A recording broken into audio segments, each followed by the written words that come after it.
For the News and Observer, I'm Dawn Vaughan, your host for this episode of Under the Dome for the week of Monday, June 5th, 2023. I'm here today with our Washington, D.C. reporter, Danielle Battaglia.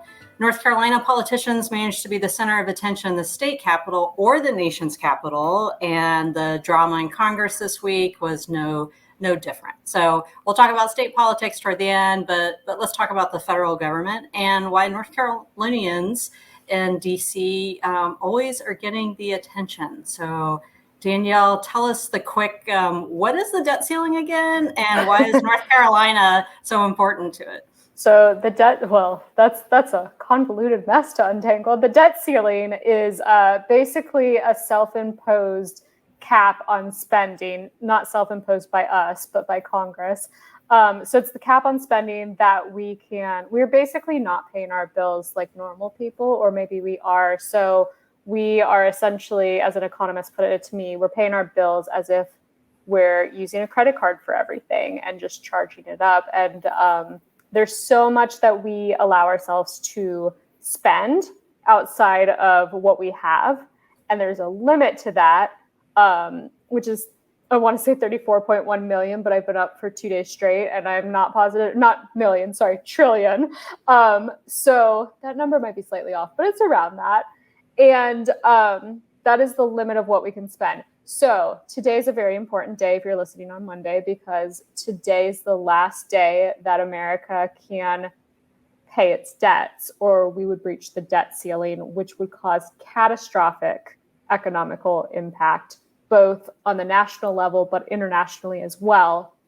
So President Biden and House Speaker Kevin McCarthy have been negotiating for weeks now to figure out what both the Democrats and the Republicans would feel comfortable with having in a bill to pass to raise the debt ceiling, which actually isn't what we ended up doing. We ended up extending the debt ceiling through January 1st, 2025, while also curbing some of our spending, which Republicans wanted. So there's been negotiations going back and forth.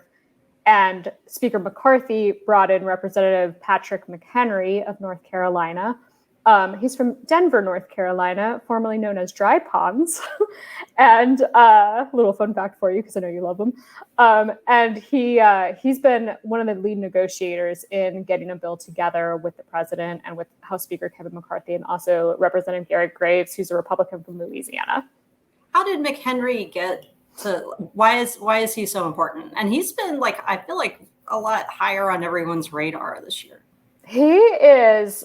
I've talked about this a lot in the last, year and a half I've been covering Congress. He is probably the most important North Carolinian that you never hear about. And I think he likes it that way. I think there's a lot of planning that's gone in with his own staff to make sure that he stays kind of under the radar. He's also part of a weird part of the state where there's not a lot of coverage. He's in between our two papers, and we're the two largest papers, so Charlotte Observer, News and Observer.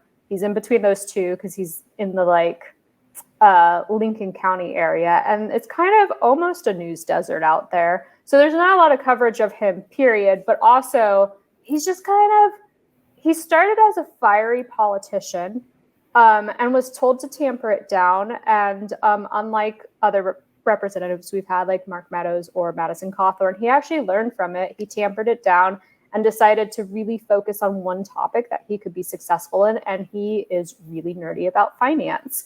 So that played really well for him right now. He is the chair of the House Finance Committee. And who better to tap than the chair of the House Finance Committee to deal with economic issues? But really, I think it has more to do with, this is somebody who's been close with House Speaker McCarthy, and he trusts McHenry. I get their names confused so much when I'm talking about both of them at the same time.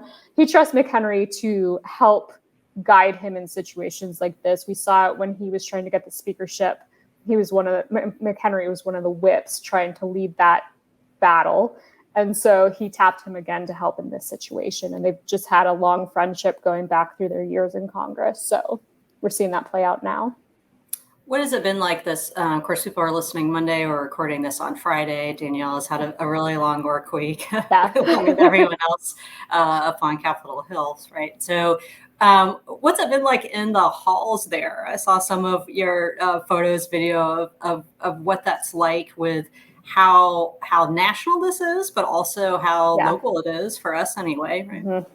It's always interesting, especially being a regional reporter. So, like, you have to picture what you see on the state level when you're in the Capitol, but like on acid, which is probably not the PC way to say that. But like, there are hundreds of reporters covering a single issue. And poor Representative McHenry wants to give me the time of day, but he is being hounded by so many national reporters. So like, I walk up to him and be like, how does this impact North Carolina? And he's like, I'm sorry, Danielle, like I've got Politico, I've got Washington Post, I've got New York Times. They also have questions, and they're more like broad and wide scale, where yours is more minute. And so, you know, I try to talk to him, and you just get like mobbed by hundreds on hundreds of reporters. I think you can see that on some of the videos I posted on Twitter. Like McCarthy walks out of his office, and it's just this huge mob of reporters following him from his office to the chamber. I know he has been hit more than once by recorders in the back of his head because we're just so packed together. It's how I got COVID in January, was all the reporters being packed together. So it's a little chaotic in situations like this. And it's really interesting to cover it on the regional level when it's a national issue that's going on. Well, if McHenry is too busy to explain it, you tell us why. How does this impact North Carolina? Well, it's going to impact North Carolina in a lot of ways. Had we breached the debt ceiling, is probably a better way to say it, we would have looked at huge job losses. We would have looked at, there's a lot that could have happened. Our government officials would have lost their paychecks. That probably would have been first. We would have had issues with Social Security payments, Medicaid payments, Medicare payments. And the way it's been explained to me, so there's two pots of our payments in the government. One of them is specific to paying our debts. And that's like sort of on one computer system. And then everything else is like the benefits that we're giving, like social safety nets. So like Medicaid, Medicare. And they can't really, like, once they choose, like, I'm going to pay off our debts, they can't really choose how they're going to cut spending in the other pocket. And so, like, there wasn't like, we can protect Medicare versus protecting Social Security, or we're going to protect retirement funds versus this. And so there's stuff like that going on where it would have really damaged North Carolina residents. The one economist did tell me the positive note that had we breached or defaulted on the debt ceiling, we might have been okay a little bit on manufacturing because the cost of the US dollar may have gone down, which means more people want to export from North Carolina to other countries. And so manufacturers might have seen a boon. That was like the one like rainbow of sunshine we may have seen out of a really bad situation. Also, stock market would have gone down. There's like a laundry list of things that this would have been really serious. So how did everybody vote? And what was all at play there? I noticed in one of your stories, you mentioned Club for Growth and what they wanted. So I thought that was pretty interesting. So I'll break down, there's two aspects of this I was watching. I'll start with the House. The House was really interesting to watch unfold, especially when, like, I have followed Representative Alma Adams my entire career because I started in the Triad, which she started in the Triad. She's now down in Charlotte, which was a whole gerrymandering redistricting situation. But anyways, I knew this one was going to be personal for her because one of the things that was cut was there was actually work requirements added to social safety nets like the SNAP program and programs like that. And so I knew statistically there could be issues with people who have lower incomes, or she talked to me about Black women specifically being hurt in this. And I knew those were kind of issues that have really been core to who she is as a representative. So she told me she was struggling right up to the wire of voting on what she was going to do. Ultimately, she voted yes, because it was better to take the consensus of the two parties than to let the entire economy tank. All of our representatives voted yes, except for Representative Dan Bishop. Dan Bishop saw this as a betrayal on the part of House Speaker McCarthy and Representative McHenry because of basically some concessions he had made to the Freedom Caucus, which is the ultra right-wing party of the House. And he really wanted to get some things into this bill that he didn't get. And so he really is upset and is calling for McCarthy's head on a platter, basically. And I know we've got to wrap up, so I could let you know about the Senate vote. We'll talk about that after the break. You're listening to Under the Dome. I'm Dawn Vaughan here with Danielle Battaglia. We'll be back in a second.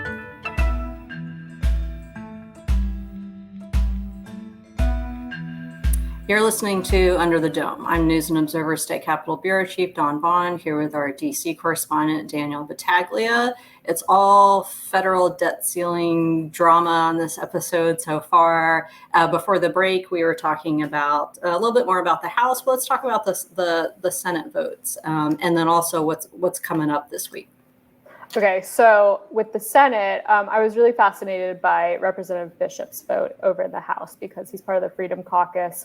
And they were very upset with House Speaker McCarthy and this bill that he had negotiated with President Biden. And I wondered how that was going to play into Senator Ted Budd, who is a former member of the Freedom Caucus. He also voted no. Senator Tom Tillis, went with everyone else and voted yes for the bill. Same reason, it was better to take this deal than letting the country default on its debts. For Senator Budd, I was really curious, did this have to do with the Freedom Caucus? But then I was looking more at who was directing the no votes, and what came up was Club for Growth, which is a right-wing PAC that they're really into finance. They've been supporting Senator Budd's campaign since the beginning, like when he ran in 2016 for the House. They have always supported him. They gave almost $500,000 to him in his Senate campaign. They've pumped millions into the Senate race as a whole this last cycle. And they've really bolstered his campaigns and made sure he has stayed as a political figure in North Carolina. So I have the feeling that played into it, that one of his biggest financial backers is asking for a no vote on this. So that was reflected in my story, just the different aspects of like Freedom Caucus wanting them to vote no, Club for Growth wanting them to vote no, and how that may have played into Representative Budd's no vote. He did put 6 amendments forward. Only one of them made it to the floor last night. That was to claw back some of the COVID money, which is in the bill, but he wanted even more of that money to be in there, and he got shot down. So what are we looking at now? Like it's Biden's move, right? As people are Biden's move.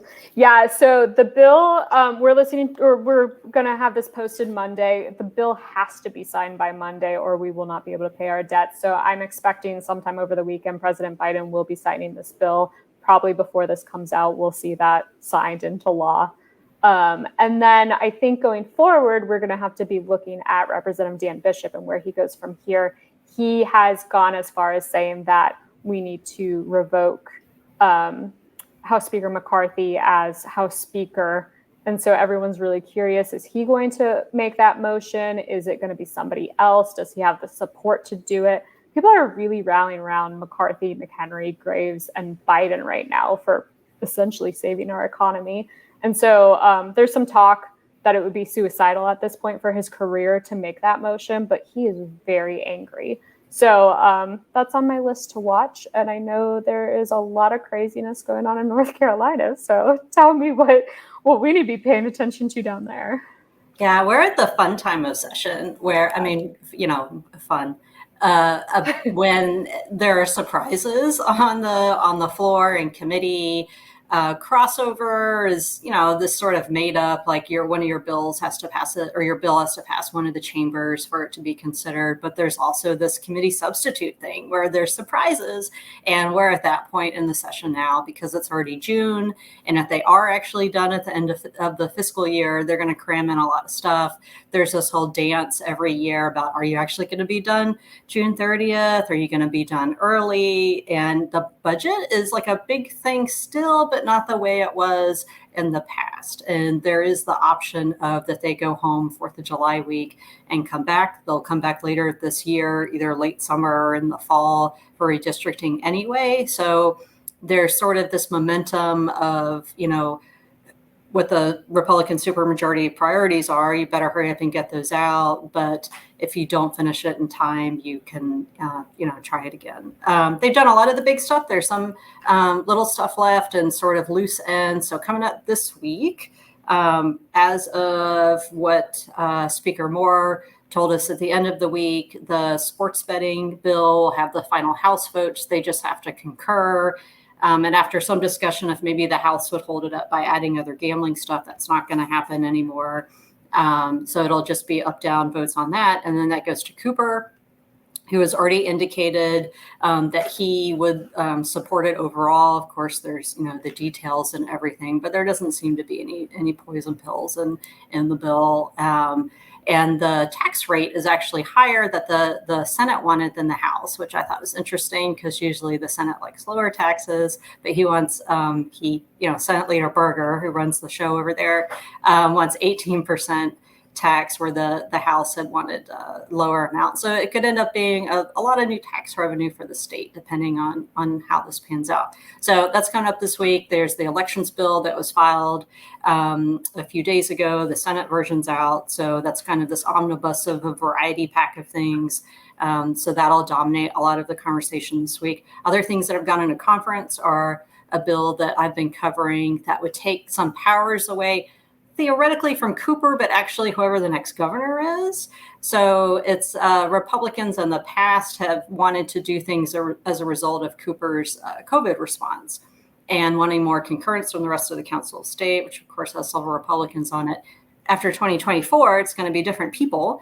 So we'll see if it's a Democrat or a Republican in the executive mansion, who the other people on Council of State are. But what this bill that they're working out now between the chambers gives more appointment power, not just to the General Assembly picked by the Senate leader and the House Speaker, but also some Council of State members. And that includes the Ag Commissioner, Insurance Commissioner, and Treasurer, which are all currently Republican held, but that's now, and we'll see what happens then. So there's a really fun debate in House Rules this past week about the constitutionality of it in the court cases. And that's very wonky, but most of the people who are listening to this probably are as well.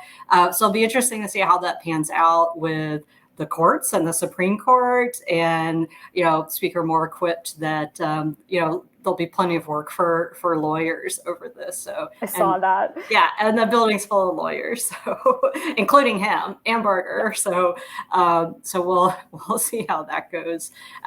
So that's like what we know is coming up. There'll definitely be some surprises just because it's that time of year. So to quote the Olaf song from Frozen, which you and I are probably the only ones that know that. So, all right. So let's move on to our picks for headliner of the week. Danielle, who or what is your headliner? I'm very excited about my headliner because if you know me at all, I'm a Chipotle stan. And this really got buried in Twitter chatter. I'm not sure if it actually made it out into the news world, but part of the debt ceiling bill negotiations was made over Chipotle. Apparently, Kevin McCarthy suddenly was like, let's go get some Chipotle. So he and Representative Graves and Representative McHenry walked down to a Chipotle in DC, and they walked in right when they were announcing, we're out of chips. And House Speaker McCarthy's like, that's not okay. So I don't know why this is my voice for him all of a sudden. He doesn't sound like this at all. So they marched themselves out of that Chipotle and they walked down to another one and got the chips that House Speaker McCarthy wanted. And I was like, they're people just like us. Because I think if I did a business deal, it would be over Chipotle too. What's your headliner of the week? I feel like if that happened in North Carolina, somebody would try to run a bill that would require places to have chips, because that's right. How laws get past folks sometimes, that a lawmaker decides that something happened that they didn't like. And so he brought the chips and queso back for reporters the day I wasn't there. Like they had a whole, it was like a canoe full of drinks and chips and queso. And I heard that a tour group came through and took all the drinks away. So these poor reporters that had been there for I don't know how many days camped out, didn't get their water because the tourists took them. I definitely want nachos for lunch now. So You're welcome. my headliner is people that follow me on Twitter notice that I take pictures of government and nature. And I think it's part of it is I like government buildings and nature architecture, but it's also recognizing the work that people do to make things look pretty cool.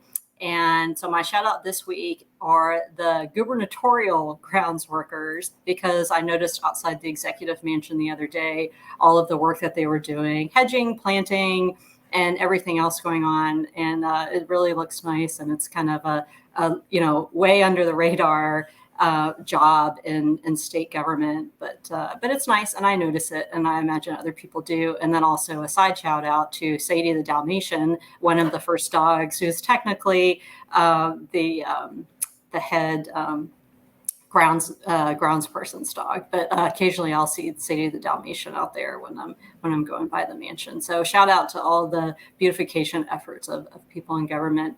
We do notice it and appreciate it. So it's true. All right. So for Dawn Vaughan, for myself and Danielle Battaglia, the News and Observer, thanks for listening, and we'll talk to you next time.